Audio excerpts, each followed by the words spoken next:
You have just arrived for the very first time in Athens, Greece, and have about 36 hours in Athens before you are leaving for your Greek island or Mediterranean cruise. What should you do to make the most of your first visit to Athens? Hi, it's Dan from Nancy and Dan Travel the World, and Nancy and I found ourselves in this exact situation early in the summer of 2024 on our first visit to Athens prior to our 7-night Greek island cruise aboard the Celebrity Infinity. See what Nancy and I did to maximize our time and experience in Athens during our very short stay. You can see what worked for us, what did not work for us, to help you better plan for your own short stay in Athens.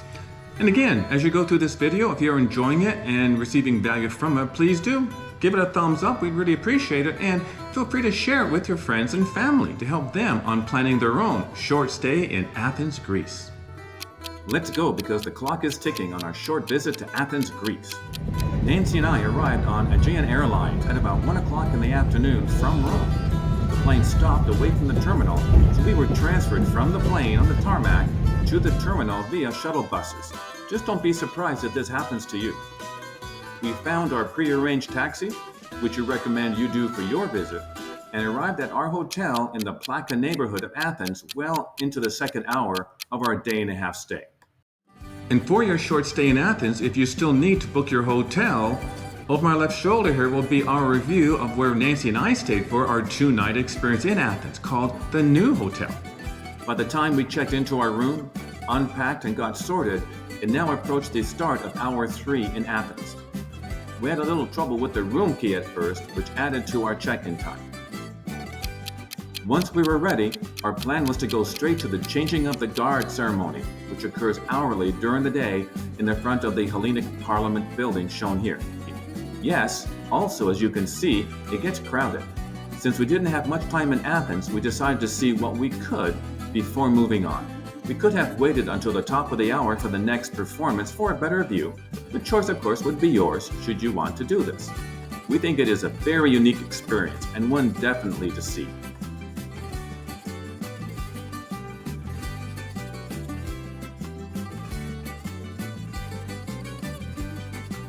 And that brings us to the start of hour 4 in Athens, Greece, where Nancy and I walked through the beautiful National Gardens just a block away from the changing of the guards.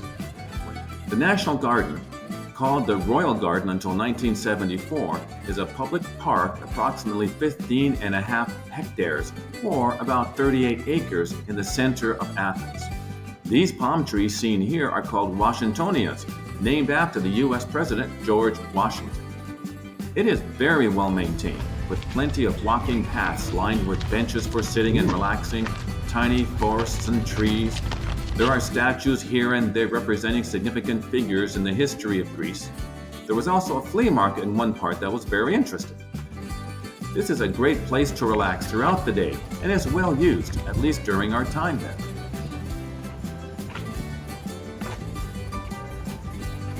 Hour 5 of our short stay in Athens Brought us to the historic Panathinaik Stadium just across the opposite end of the National Garden from where we had entered. There is a modest fee of €3 for adults or €1.50 for students and seniors. If you like history, this is the place for you, as it was initially constructed per the Visit Greece website in the 4th century BC. The stadium is the place from which the Olympic flame is delivered to all of the Olympic Games, winter, summer, and youth. Its history is directly connected to the modern Olympic Games from their revival in 1896 until the Athens Olympic Games in 2004. There is an audio tour available in 10 different languages that lasts anywhere between 10 to 20 minutes. Hour 6 of our 36 hours in Athens, Greece, saw Nancy and I go up to the roof to enjoy the rooftop restaurant of the hotel where we were staying. Most of the tables provide views of Lycabettus Hill, as seen here. Only a select few of the tables provide diners with a view of the acropolis. We had an enjoyable dinner, on the more expensive side, mind you, yet for one of our 2 nights in Athens, we decided to splurge. We provided a detailed review of our meal in the earlier video reviewing our experience of the new hotel, which we linked earlier for you.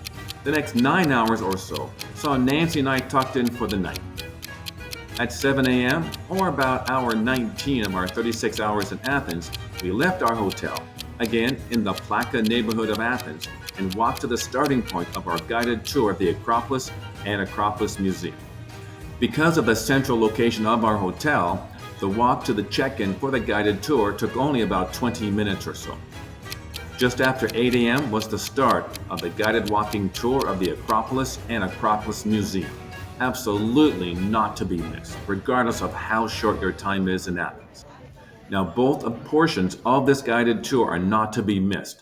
Some left the tour before the Acropolis Museum portion, but we strongly recommend you do not. The combined tour took about 4.5 hours.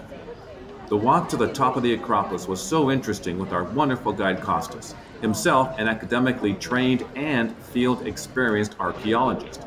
He provided incredible detail and history for everyone in our group throughout our walking tour, not just up at the top.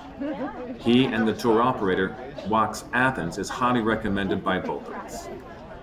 Yes, the Parthenon shown here was absolutely breathtaking up close and in person. The Acropolis Museum is another absolutely must-visit experience of the city of Athens. Many of the artifacts from the top of the Acropolis are displayed here at the Acropolis Museum. Again, with the history and information and passion provided by Costas, our tour guide, to truly appreciate the Acropolis, you really need to continue your guided tour to include that of the Acropolis Museum. We provide a more detailed review of our guided tour on our review of the different guided tours, excursions, and car services we experienced while in Greece and on our Greek island cruise. If you are planning your own Athens and Greek island adventure, I think this video should help you out tremendously.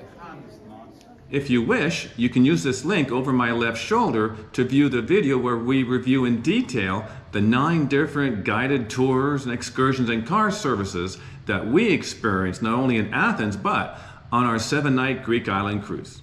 That brings us now to 12 o'clock, just 24 hours since we first landed in Athens.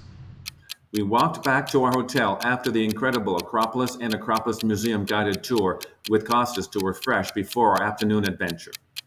Just after 1 o'clock in the afternoon, Nancy and I left our centrally located hotel in the Plaka neighborhood of Athens and casually walked about 20 minutes or so to the meeting point of our afternoon guided tour. Even from this plaza, you can see the top of the Acropolis. And now for the start of the Greek food tour. This guided tour lived up to its billing of 6 stops and 12 tastings, only a few of which are shown here. With so little time in Athens, Nancy and I firmly believe it pays to have guided tours to make the most of your time. And this Greek food tour, as was the case with the Acropolis and Acropolis Museum tour, was no exception. These tastings toward the latter part of the Greek food tour were excellent. Again, our previously mentioned review of all 9 guided tours and car services includes much more detail of this wonderful experience. We were so full at the end of the tour, we had to take these gyros back to our hotel with us. So far, we have had 30 hours in Athens, Greece, on our first visit, and we've seen a lot. What's next, you ask? We had a very nice walk back to our hotel using a different route from the one we used to the start of the Greek food tour. This let us discover other local sites in the Plaka neighborhood of Athens, including this small church right in the middle of this shopping district. At this point, the start of hour 32 of our day and a half in Athens, we could have explored more of the central core of the city if we wanted to, or the nightlife, yet we were so full from dinner, we did not need to go out again. There are some wonderful restaurants with local musicians playing later in the evening, which we would have visited if we had more time. So for Nancy and I, we simply stayed in, nibbled on our gyros from the food tour, slept while dreaming of our wonderful experiences in Athens. We packed up, left the hotel around 9:30 the next morning, and headed out to the port of Piraeus to board our celebrity 7-night Greek island cruise. The city of Athens and the tour company Athens Walks that we used for our guided tours both left an incredible impression on Nancy and I.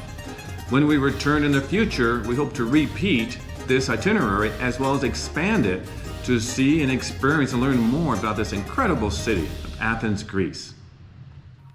Now, to review in more detail the guided tours we briefly mentioned here, as well as the many that we experienced on the Greek islands of Mykonos, Santorini, Rhodes, and more, click right now to start our detailed review of these tours and car service, 9 of them in total. Remember as well to give this video a thumbs up and share it with your friends and family. We'll see you next time.